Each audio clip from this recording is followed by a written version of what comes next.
Hey, what's up guys? It's Pete here with mixbetternow.com, and today I want to show you 3 EQ moves to a better lead vocal. But before I do that, please do me a favor.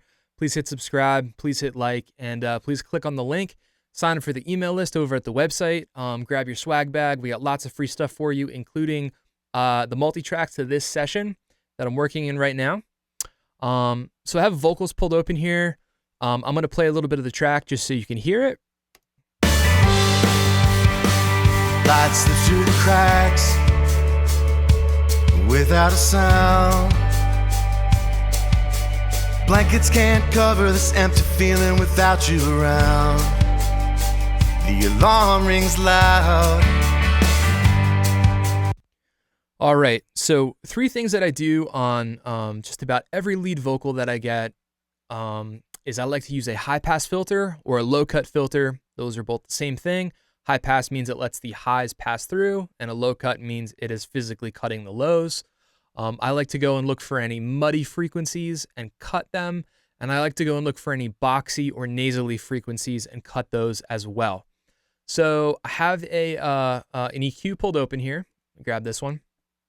This is the Pro EQ2 from FabFilter. Doesn't matter what EQ you use at all. Could be the stock Pro Tools EQ or whatever stock EQ comes with your DAW. The point I want to make is these 3 steps to EQing your vocal. Now, as we can see here, I'm high passing, so I'm getting rid of anything below 106 hertz. The way that I like to do this is I like to grab the band itself, and I like to start low and then sweep up. And until when I start to hear it get thin, I know I need to back it off a little bit, and then I can play with it there. I'm gonna just kind of loop an area so we can work with it, and I can show you what I do. Let me solo this, and let's hear these. Without a sound, without a sound, without a sound, without a sound, without a sound. Without a sound. See right there, I start to hear it get a little bit thin, so I know I want to pull it back. Without a sound, without a sound, without a sound, without a sound. Right, so 111 hertz, I'm happy with that. One of the reasons that I really like the Pro EQ2 is that you can use, you can solo every band and listen to it. All you got to do is click on the little headphone icon here, so we can hear all of the low-end stuff that we're removing. The reason that we're doing this is because we don't need any of these extreme lows in the vocal. They're basically going to be inaudible in your track. Other instrumentations like your kick drum, bass guitar, just guitars, drums in general, all that stuff is going to be covering up the lows of the vocal that we don't need. So this cleans it up, lets it pop a little bit more, gives us a little bit more headroom going down the line. Without a sound. Without a sound, without a sound, without a sound. So you can hear all that stuff is being taken out right now. The next thing I like to do is cut any mud that I hear. Now anything muddy can be between like 150 and 300 hertz for me. So what I like to do is I like to boost, sweep around, find whatever doesn't sound good, and then pull it out. Here I've picked 200 hertz. Here's what it sounds like. Without a sound, without a sound, without a sound, without a sound. So you can hear like the mud. If I go and sweep a little bit more. Without a sound, without a sound, without a sound, without a sound, without a sound, without a sound, without a sound, without a sound. So for me, 200 is really doing it. And like I said, lastly, I want to cut out any boxy or nasally frequencies that I hear. I settled on about 530 here. Let's listen to that one.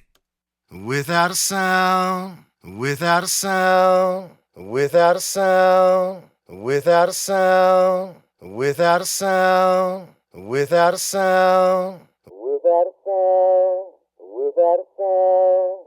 So you can really hear it. It almost sounds like cardboard in a way. I know it sounds funny, but it does. Like you're kind of hitting cardboard. Let's go to another section.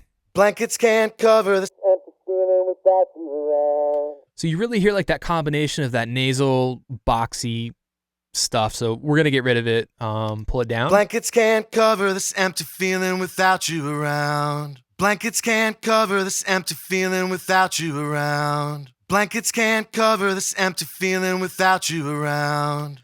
So yeah, I like to cut first, and I don't always boost. Sometimes I boost in the beginning, but I like to boost later on down the chain. And the reason being is that if we listen to these problematic frequencies and address them from the beginning, the vocal is going to sound better anyway. It's going to sound like we almost boosted some things. By cutting areas, it lifts other areas that we're not doing anything to, right? If you want more highs, cut the lows, right? It's almost the same concept that you're doing there. So that's kind of the way that I go about it. But these are 3 things that I do on just about every vocal, whether it's a lead vocal, a background vocal, or a vocal stack.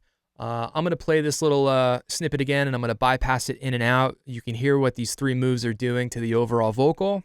Blankets can't cover this empty feeling without you around. Blankets can't cover this empty feeling without you around. Blankets can't cover this empty feeling without you around.